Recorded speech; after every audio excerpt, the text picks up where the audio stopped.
नमस्कार दोस्तों, आपसे अनुरोध है कि इस चैनल को आप सब्सक्राइब करें और यदि यह वीडियो आपको अच्छा लगे तो इसे लाइक ज़रूर से ज़रूर कर दें। देखिए, राहुल जी का जलवा हरियाणा में देखने को मिल रहा है, इसमें दो राय तो है नहीं। जहां हरियाणा में कांग्रेस बटी हुई लग रही थी, एकदम गुटबाजी का आलम यह था कि सभी आपस में सिर फुटौल कर रहे थे। राहुल गांधी ने दृढ़ता से उसे कुचल करके रख दिया, अपनी कुछ डिप्लोमेसी भी लगाई और इसके बाद सारे ताने बाने को उन्होंने एक सूत्र में पिरो दिया। अब आलम यह है कि इधर हुड्डा साहब और उधर शैलजा जी दोनों अब सही में भाई बहन लग रहे हैं और भाई बहन के रूप में एक सूत्र में कांग्रेस के साथ एक सूत्र में पिरोकर वे क्या कर रहे हैं, कांग्रेस को मजबूत करने का काम कर रहे हैं। जहां एक तरफ लग रहा था बीजेपी को कि शैलजा जी को तोड़ लेंगे, लेकिन शैलजा जी ने अपनी दृढ़ता का परिचय दिया और वे कांग्रेस में बनी रहीं। जब राहुल गांधी की रैली हुई उसी समय आपको मैं बता देता हूं, जहां 10 लोग आए मोदी जी के माना जाए तो वहां 100 यानी 10 गुना ज़्यादा लोग राहुल जी के पार्टी में आए, राहुल जी के सभा में आए। और इसी से आपको अंदाज़ा लग जाएगा कि राहुल जी ने क्या कर दी है, मोदी जी को पटकनी दे दी है पहले ही, यानी मोदी जी को शीर्षासन करा दिया है, उन्हें उठक बैठक करा दिया है, घुटने के बल पर ला दिया है। हरियाणा के चुनाव का जहां तक प्रश्न है, और हरियाणा चुनाव में हार का मतलब क्या होगा, मोदी जी की उल्टी गिनती शुरू हो जाएगी। ऐसे तो बहुत सारे तथ्य हैं जिन पर हम लोग बात करेंगे आज कि क्यों मोदी जी की उल्टी गिनती शुरू हो रही है, उन पर बात करेंगे। लेकिन सबसे पहले कांग्रेस के मजबूती को जरा सा यहाँ पर आंकने का प्रयास कीजिए। जैसे मैंने कहा, राहुल जी का जलवा सही रूप में देखने को मिला हरियाणा के चुनावी दंगल में, इसमें दो राय नहीं है। उन्होंने क्या किया कि जितने भी बागी लोग थे उनको सभी को बाहर का रास्ता दिखा दिया, कोई बागी नहीं रहेगा। जो आला कमान कहेगा, यानी जो राहुल गांधी कहेंगे उनके बात को मानना होगा, अन्यथा पार्टी छोड़िए चले जाइए, इसमें दो राय नहीं है। पार्टी में रहना है तो ऐसा ही करना होगा और नहीं तो बाहर का रास्ता। तो इसीलिए बड़े बड़े लोगों ने ये सोचा कि अब अंतिम समय में हम कहां जाएंगे, किस दरवाजे पर जाएंगे, और उन्होंने अंततः निर्णय लिया कि आपसी जितने झगड़े हैं उसको हटा करके एक साथ आ करके राहुल जी के छतरी के नीचे आ करके हरियाणा में चुनाव 2/3 बहुमत से जीतने का प्रयास वे करेंगे। क्योंकि वे जानते हैं, देखिए, जीतना कोई बड़ी चीज नहीं है, जीतने के लिए तो कांग्रेस जीतेगी, लेकिन यदि मान लिया जाए 50 आता है कांग्रेस को और 40 आ रहा है बीजेपी को, बस इसी में तो वे खेल कर देंगे, वे तोड़ देंगे पार्टी को।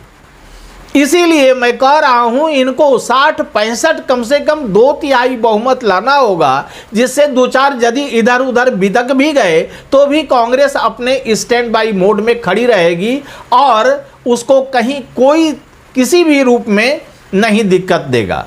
तो इसीलिए आज जो राहुल जी की जो रैली हुई, रैली में यह स्पष्ट पता चल गया कि अब कांग्रेस की जीत वहां है और वहीं से मोदी जी की उल्टी गिनती शुरू हो गई है, यानी उनका शीर्षासन प्रारंभ हो चुका है।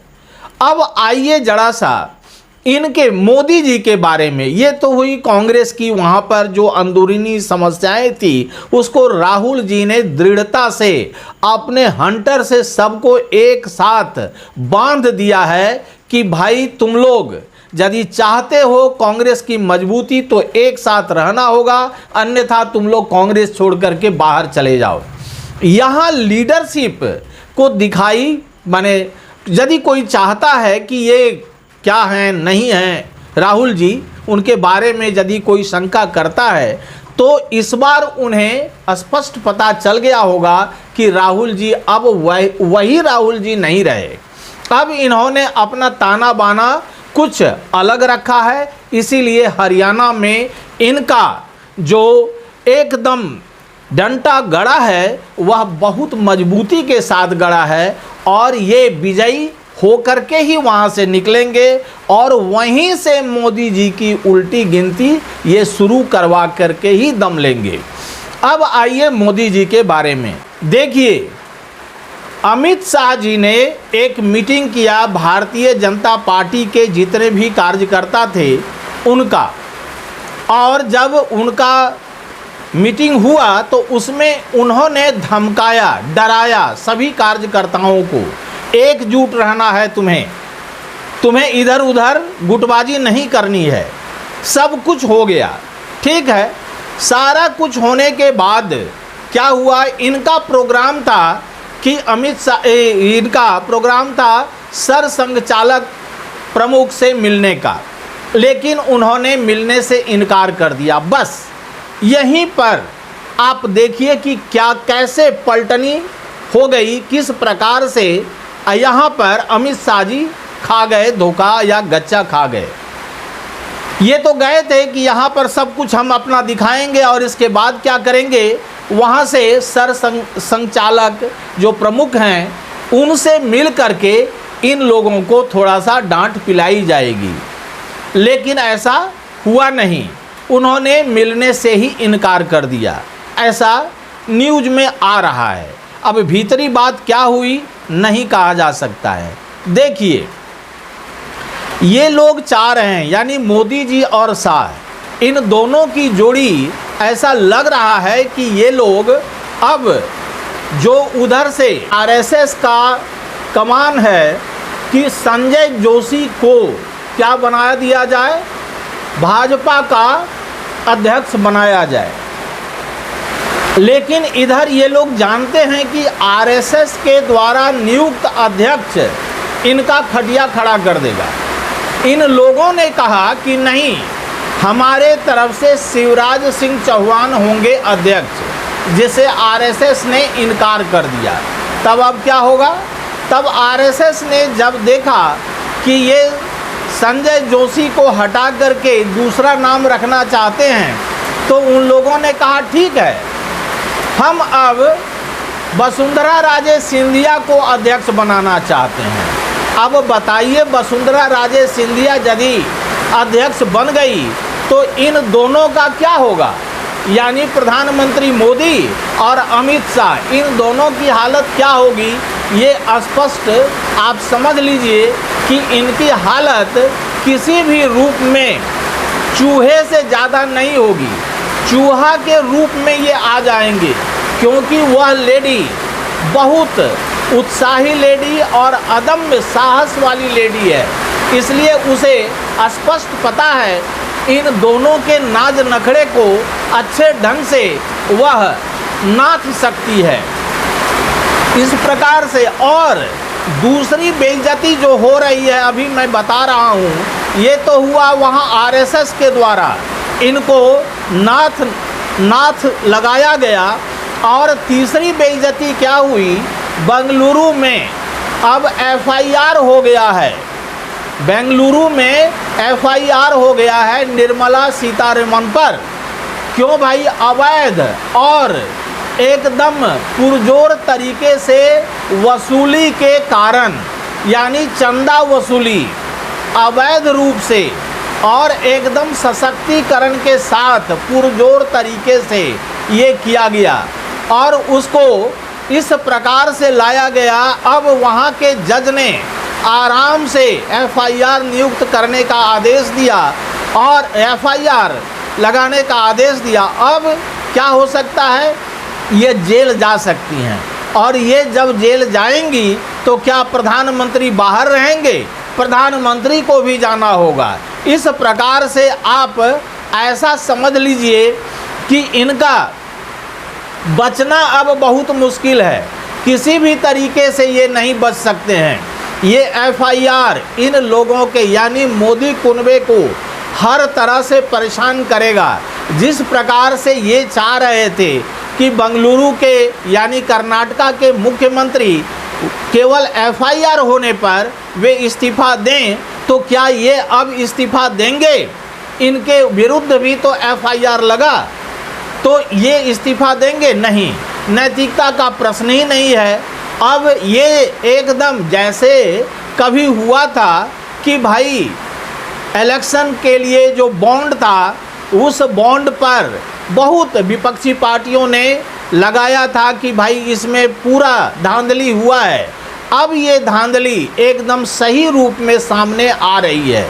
उस समय तो प्रकट नहीं हुई, लीपापोती कर दिया गया, लेकिन अब यह धांधली एकदम स्पष्ट रूप से पता चलेगी, जनता के सामने आएगी। और ये जो भ्रष्टाचारी कह रहे हैं कि भ्रष्टाचारी को हम जेल में डालेंगे, तो क्या ये भ्रष्टाचारी खुद अपने से जेल चले जाएंगे? नहीं जाएंगे। इन्हें भी क्या करना होगा? इन्हें भी जेल भेजने के लिए राहुल जी को आना होगा। उन्हें जनता को सत्ता सौंपनी होगी। सभी जनता मिल करके राहुल जी को प्रधानमंत्री बनावें और प्रधानमंत्री बनने के बाद राहुल जी इन लोगों को जेल में ठूंस दें। तभी जनता को शांति मिलेगी और तभी सब लोगों को सुकून होगा कि चलो भाई, जो लोग कहते थे दूसरे को भ्रष्टाचारी, वे खुद भ्रष्टाचारी हैं और भ्रष्टाचार में पूरा का पूरा लिप्त हैं। तो ऐसे लोगों को सही रूप में ये घुटने के बल आ गए हैं। शीर्षासन इसे कराया जा रहा है राहुल जी के द्वारा।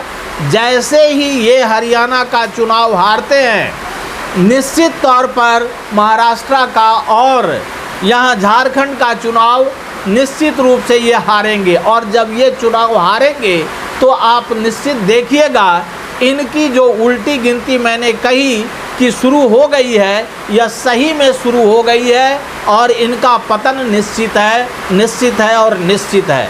इस वीडियो में इतना ही। यदि आपको यह वीडियो अच्छा लगे तो इसे लाइक करें, शेयर करें और कमेंट सेक्शन में जाकर अपनी भावना हमें बतावें। धन्यवाद।